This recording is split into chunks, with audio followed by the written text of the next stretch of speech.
Hello, I'm going to be sharing with you about communicating in multimedia and screencasting using principles of universal design for learning. I'm Robert Kelly, and I'm happy to share this opportunity to show you how I'm using multimedia in my online class. But first, just for some fun, you see how I made this communicating banner here with lots of different letters? Let me show you how I did that. You can do an internet search for spell with Flickr, F-L-I-C-K-R, and when you do, click on that first link that comes up. And you can type in, for example, communicating, and it'll then create several different possibilities of the word communicating, and you can click on each letter if you want to change it. This is just one small example of multimedia. In this case, you're typically doing it because you just want something that's kind of eye-catching.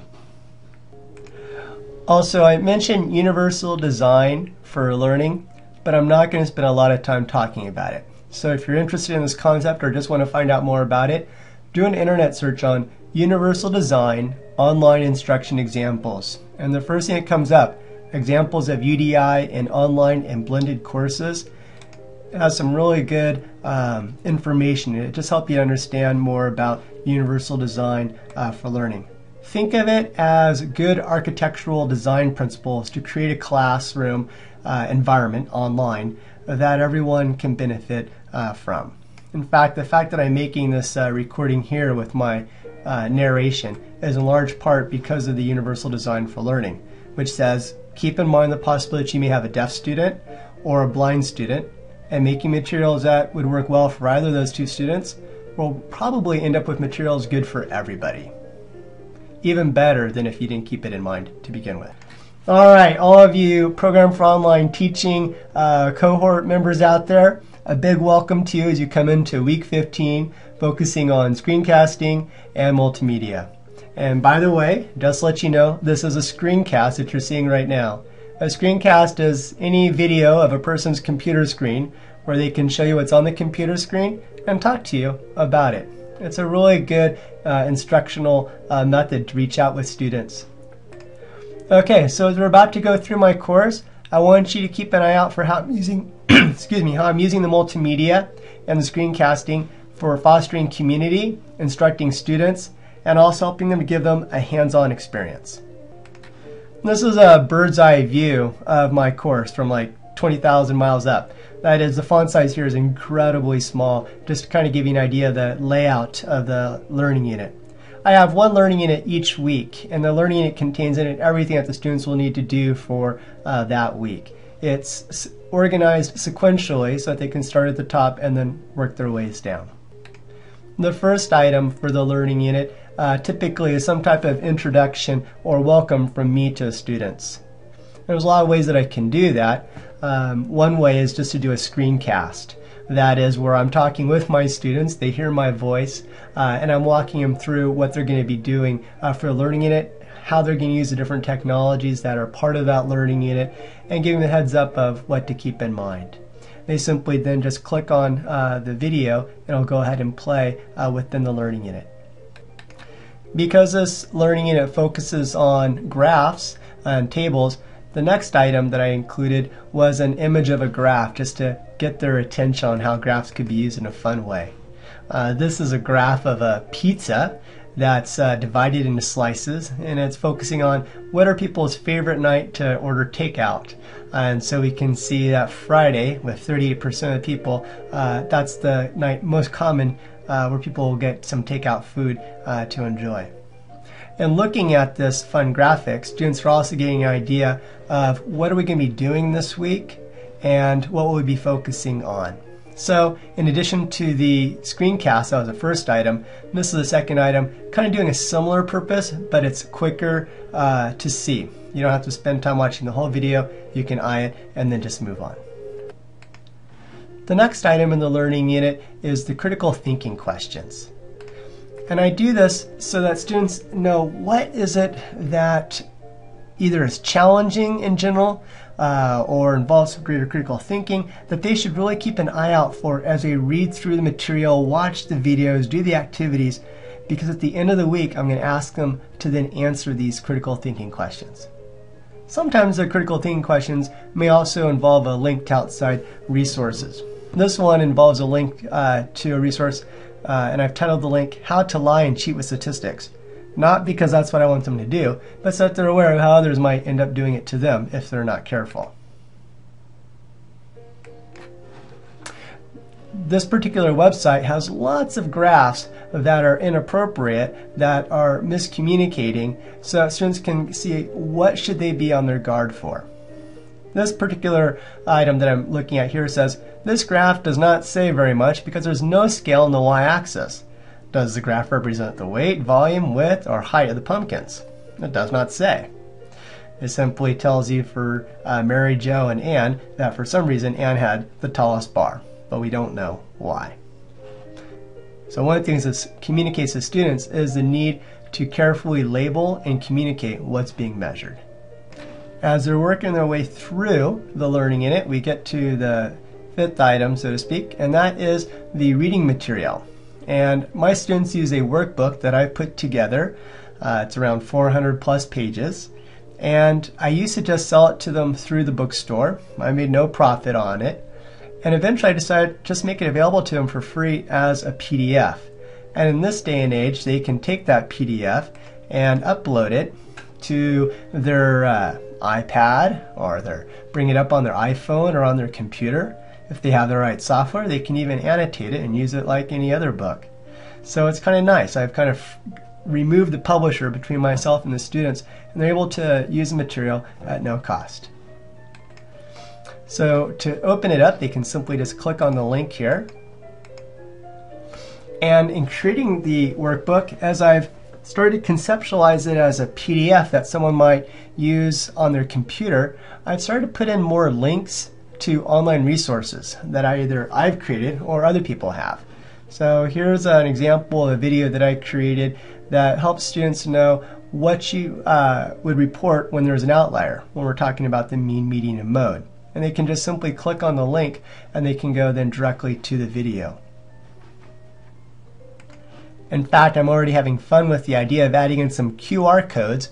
So if someone's looking at the printed out version, they can use their iPhone, take a picture of the QR code, and then go directly to the video as well. So it's fun as we kind of start to mix and match both the printed materials as well as the computer materials going back and forth. There's also links in the workbook to interactive demonstrations. And this was an interactive demonstration showing how outliers can affect the mean and median, where you can actually slide the numbers around and the computer is telling you what the mean would equal and what the median would equal.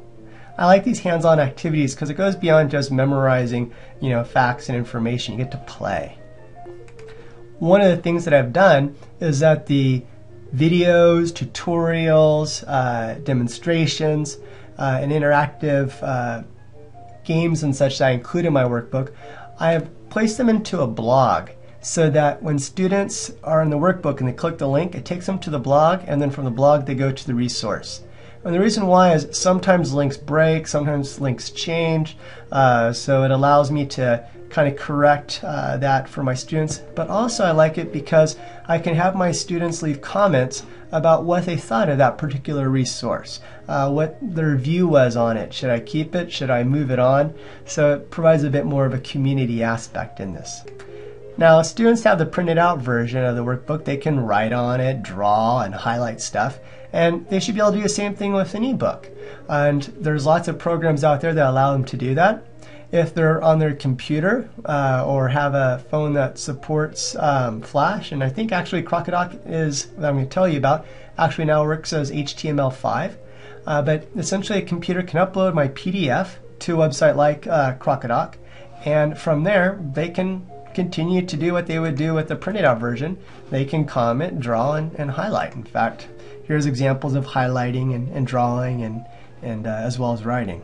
In fact, one of the cool things about Crocodoc, in addition to all that, is multiple students could choose to share the same workbook, and they could then comment and reply to one another and share their thoughts on it. In fact, you could post a document to Crocodoc and it could actually become a small discussion board, if you will. So again, from that element of community, websites like Crocodoc go beyond just allowing someone to annotate a resource. They can actually share their annotations with one another. This is a little bit different than a Google Doc, because in a Google Doc, you're simply editing what's in the document. Here, what's in the document stays, and what can be changed is what people have to say about it. So if my students are doing a research project, they might want to upload a research paper and then talk about it in Crocodoc, and then use Google Docs to actually write up their own report on what they want to have to say. So there's lots of opportunities for collaboration in that online environment. All right, back to the workbook. Whether it's printed out or as an ebook, I have several test your understandings in there, as well as then the possible answers so that they can assess how their learning is going along. Okay, the next resource in the learning unit is recorded class lessons. And I wanted to make sure my online students could have access to, quote, an in-class experience to the degree that they wanted it. So each learning unit has the associated recorded class lessons, and it's optional. They don't have to make use of it, but I find that maybe about half of students choose to do so.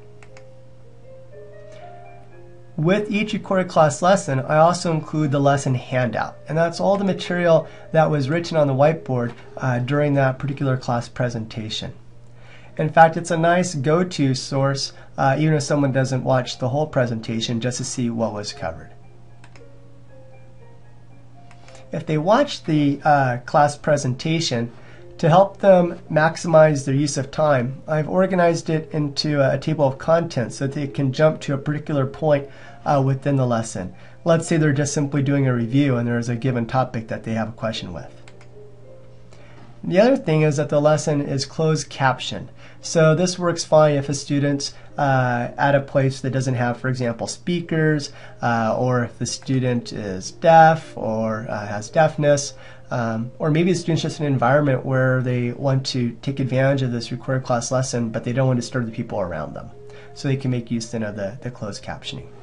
And I also mentioned that there is a slider bar, which means a student had difficulty hearing something, they could just rewind the presentation and then hear it again.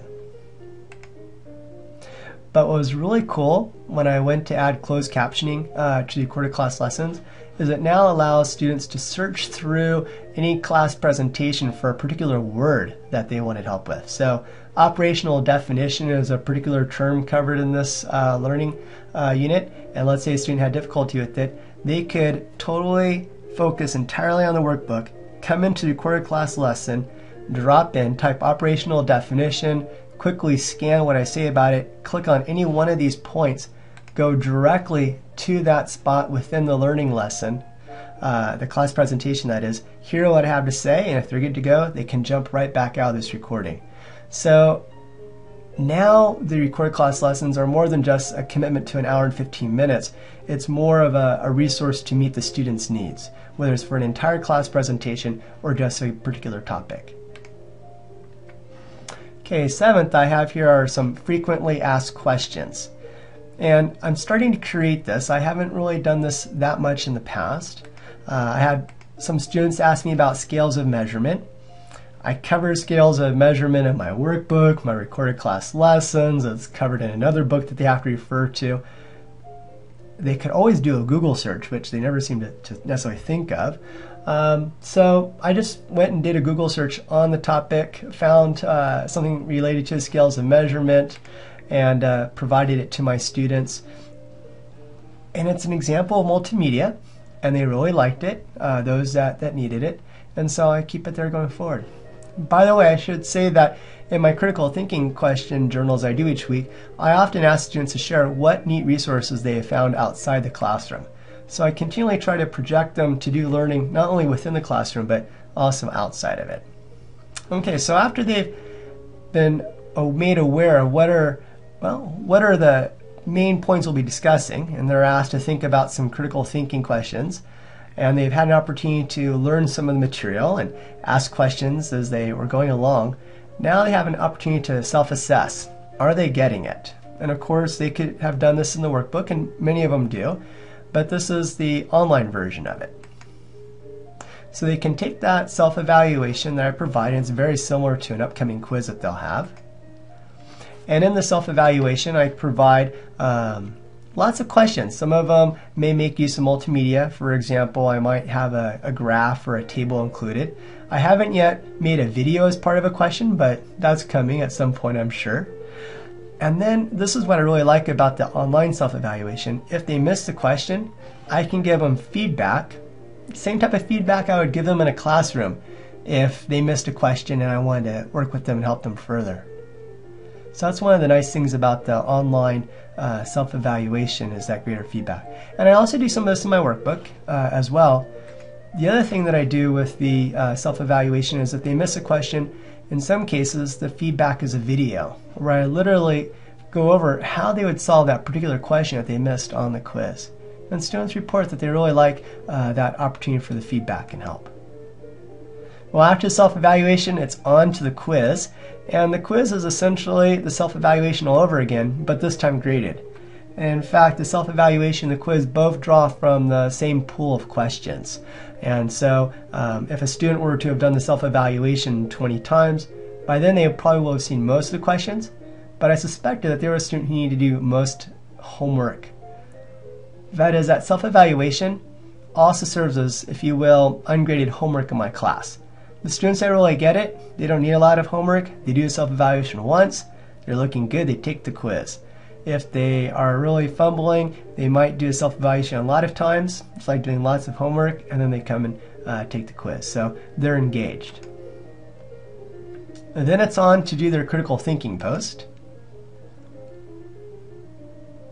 And the critical thinking posts are done within a discussion board where everyone is simply going to post a single time. I tell them you can go ahead and reply to others if you want, but the main thing is to post your journal, your critical thinking question. And I have them do in a discussion board so that they can also learn from one another. That is, if they didn't understand the material as it was presented in the workbook or recorded class lessons, then they can at least see what their friends and fellow students are sharing in response to those critical thinking questions, and that too might help them with the learning process. Sometimes those critical thinking question journal activities may involve links to outside resources. Because this is an online behavioral statistics course that involves use of statistical software, students also have assignments that they're going to be doing that involve the program SPSS for doing data analysis.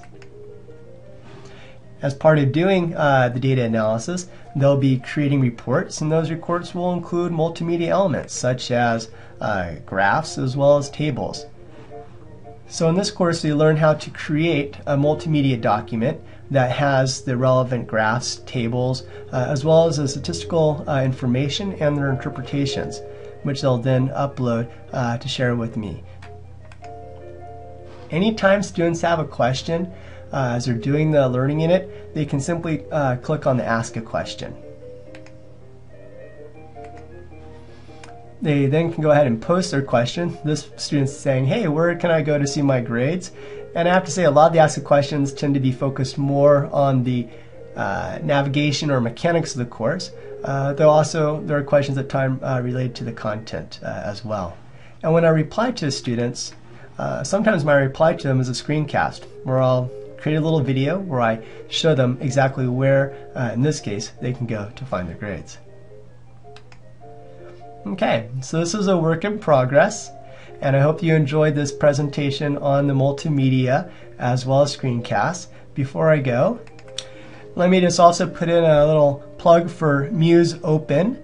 Muse Open is providing classical music that it pays symphonies and orchestras to create, and then makes it available to everyone to use any way they want. And that has been the background music in my presentation. So if you're looking for some background music that is royalty free and you can simply use, consider the Muse Open. Alright, so it's a work in progress. I want to say it's being built one element at a time. Certainly this wasn't all done overnight. And also keeping in mind it's focused on student success. So I'm constantly seeing, is this helping my students? Am I giving them too much or just the right amount? And of course in all this, the multimedia, as I'm teaching them, does help. Alright, take care, and I wish you the very best in your creation of your online courses and you're working with your students.